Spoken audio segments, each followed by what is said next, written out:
Hi guys, welcome back to my YouTube channel. ये जो डिवाइस आप लोग देख रहे हैं, ये एक नाइट लैम्प के हिसाब से ये काम करता है।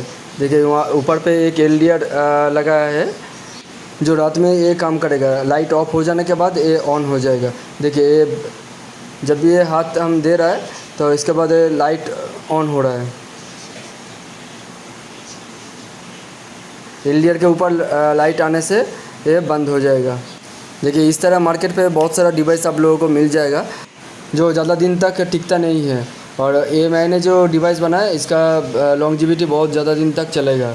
और इसका सर्किट डायग्राम जो है डिस्क्रिप्शन बॉक्स में हम दे दिया, आप लोग चाहे उसको डाउनलोड करके घर पे बना सकते हैं।